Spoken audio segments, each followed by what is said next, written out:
Hi, how are you? Je suis français. But how are you? Can you speak in English? Thank you very much.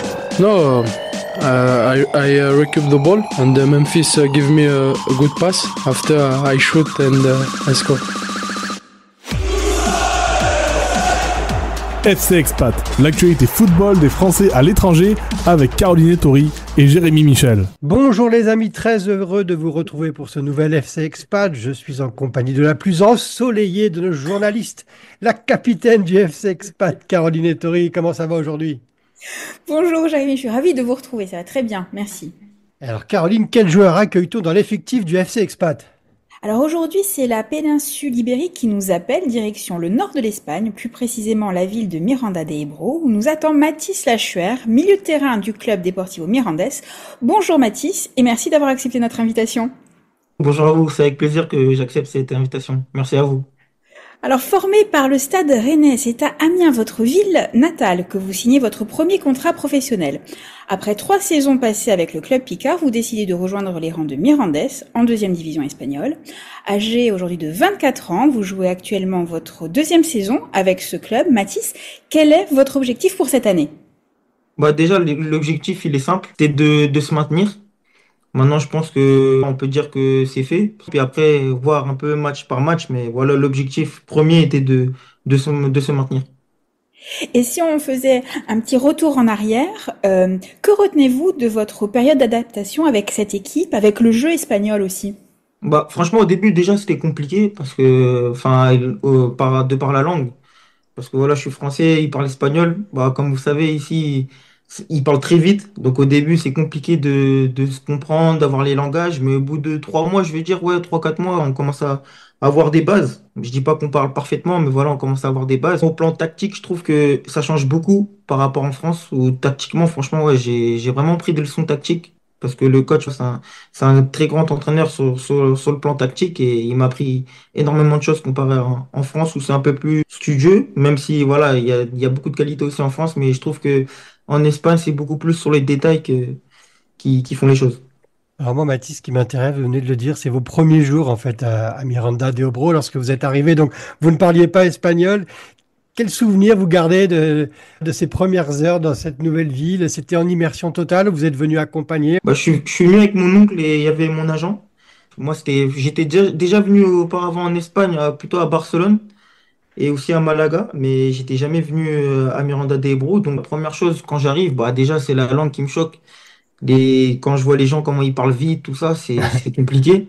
Après, mon oncle, il comprenait rien aussi. Mon agent qui parlait espagnol, lui, il nous traduisait. Mais au début, ouais, c'était un peu compliqué par rapport à la langue. Après, il me parlait anglais, mais l'anglais n'était pas aussi bon que l'espagnol. Donc, c'était compliqué, mais c'était assez drôle parce qu'avec mon oncle, j'ai ces petites anecdotes, le souvenir où mon oncle, il veut commander un taxi. Et voilà, j'étais mort de rire quand il voulait commander un taxi en espagnol. Donc, c'était assez marrant, mais ça fait une bonne expérience. Bon, le taxi n'est jamais venu et comme ça, vous êtes resté, c'est ça? Ouais, c'est ça, on est resté 100%. Et 1 an et demi après cette arrivée, votre vie d'expat aujourd'hui en Espagne, c'est plutôt sympa, plutôt chouette. Franchement, parfait, hein, parfait, franchement parfait. Maintenant, je comprends tout l'espagnol, je parle aussi, mais il faut que j'améliore le vocabulaire. Il y a des mots, notamment familiers, que je comprends, que j'ai du mal à prononcer. Comme ici en France, si un espagnol il vit en France, il aura aussi du mal, mais sinon, ouais. C'est bien, là, c'est une culture qui est totalement différente que celle de France, notamment de par les heures où il faut dîner, où il faut manger, c'est tard ici, donc même les entraînements ils sont plus tard qu'en France. Mais bon, après je me suis adapté, donc maintenant tout va bien. Bon, c'est parfait. Et Mathis, à ce stade de votre carrière, vous êtes jeune, vous êtes l'un des piliers de votre équipe. Qu'est-ce qui compte aujourd'hui pour vous? Est-ce que c'est le temps de jeu, les performances, l'accession en Liga peut-être? Moi, personnellement, je suis un amoureux du foot. Voilà, je suis passionné par ça depuis tout petit parce que mes oncles et mon père étaient dans le foot, donc j'ai toujours été au contact du terrain. Moi, ce que je veux, ouais, c'est découvrir les plus gros championnats du monde. La Liga en fait partie. Pour moi, c'est un des meilleurs avec la Première Ligue. Et j'aimerais bien découvrir que ça soit avec Mirandés ou avec une autre équipe, pourquoi pas. Mais voilà, là, on est bien parti, mais le championnat est encore long, donc je vais faire attention à ce que je dis parce que pour pas me porter l'œil. Oui, bien sûr, vous avez raison. Est-ce qu'un autre championnat étranger vous fait envie? Moi, après, j'ai pas de championnat qui me fait envie particulièrement. Après, la Première Ligue, comme tout le monde, la Première Ligue, ça fait rêver. Maintenant, après, ici en Espagne, je suis bien. J'irai dans l'équipe qui me veut et qui me présentera le plus beau projet, que ce soit avec Mirandes, pourquoi pas, ou avec une autre équipe, on verra bien. Alors, vous dites que l'Espagne vous plaît, mais est-ce que la France vous manque? Vous revenez de temps en temps voir les proches, la famille, votre oncle, votre père? Comment ça se passe? Ouais, c'est compliqué parce qu'ici, vous savez, il y a 42 matchs. Donc, c'est chaque week-end, on est pris. Donc, c'est compliqué. Après, quand il y a des trêves, par exemple à Noël, quand on avait des vacances, je suis rentré chez moi dans ma famille. Et franchement, bah, déjà, juste de rentrer dans le taxi, prendre l'avion, quand les hôtesses de l'air, ils parlent français, enfin, déjà, ça fait du bien. Et puis après, ouais, c'est tout ça un peu qui fait du bien, entendre le français, savoir un peu, bah, moi je viens de Brest, mes parents ils viennent de Brest, donc rentrer à Brest, déjà on ressent le froid directement. Oui, Donc ça, il y a déjà un choc de température. ouais, c'est ça. Et puis après, ouais, c'est surtout que les gens, on entend bah, notre langue. Quand les gens parlent notre langue, ouais, c'est vrai que ça fait déjà du bien. Mathis, le foot, vous l'avez dit, fait partie de votre vie, de votre famille depuis toujours. Pensez-vous que cet environnement vous permet d'avoir un peu de recul sur les aléas d'une carrière de footballeur professionnel, sur ce que représente aussi le foot en termes de démesure, de fantasme quand on est extérieur à ce monde-là?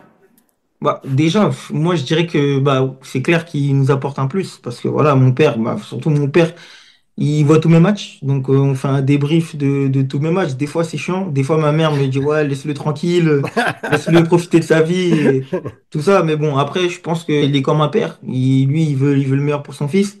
Bon, vous lui lancez Après, un appel qui se concentre sur le stade brestois en ce moment ouais, et c'est qui ça. Bah, laisse passer. il fait plutôt une bonne saison. Ça fait deux ans Ouais. que je les suis aussi. Ils sont plutôt bons. Mais bon, après, ouais, il me suit, il est derrière moi. Maintenant, après, il me laisse faire aussi ma carrière. Juste, il m'appuie, il me donne des conseils. Mon oncle aussi, je l'ai de temps en temps il m'appelle pour savoir comment ça va, surtout la carrière extra-sportive, pour savoir si je suis bien accompagné, bien entouré. Donc ça, c'est important. Puis ouais, il me donne beaucoup de conseils sur comment ça se passe, le processus de la carrière, surtout l'extra-sportif, comme je disais, bien dormir, bien manger, tout ça, tous les choses d'à côté.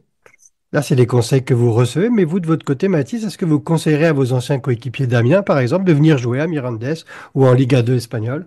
Mais je leur ai déjà dit, je leur ai déjà dit. Maintenant, après, bah, là, il y en a plus beaucoup qui sont Amiens maintenant de mon époque. Ils sont partis, soit ils sont changés de club en Ligue 2, aux États-Unis ou dans d'autres championnats aussi. Je leur ai dit que bah, je leur parle de la Liga 2, qui est un championnat fantastique, très technique, où vraiment, moi, surtout, ce qui m'a impressionné, c'est les stades. Les stades ici sont, franchement, c'est ouais, première division pour moi. Quand je vais voir les stades de Malaga où dès l'échauffement, il y a 30 000 personnes dans le stade. Deportivo La Corogne aussi, où le stade, ouais, il est immense. C'est mieux que J'ai fait... Francis Leblé. Non, Francis Leblé, ça reste iconique, ça reste iconique. Non, Francis C'est le Leblé, stade de Brest, hein, je précise pour nos ouais, ouais. auditeurs. Ouais, bah, comme j'ai dit, moi, de jouer là-bas, ça sera un rêve, mais voilà, après, on verra bien comment se passent les choses. Bon, alors là, vous parlez de la Liga 2 de façon très élogieuse et je comprends tout à fait. J'ai juste, moi, un conseil aussi à vous demander, c'est pour mon football manager, parce que j'ai pris Mathis Lachueur dans mon équipe, il est très bien, mais si vous aviez un autre joueur à me conseiller, c'est qui le meilleur aujourd'hui en Liga 2? Franchement, bah, dans notre équipe, on a pas mal de joueurs qui sont pas mal. Je pense notamment à l'attaquant Panicelli, le 6 aussi, Gorocha, qui lui, pour moi, c'est un crack. Il m'a vraiment choqué.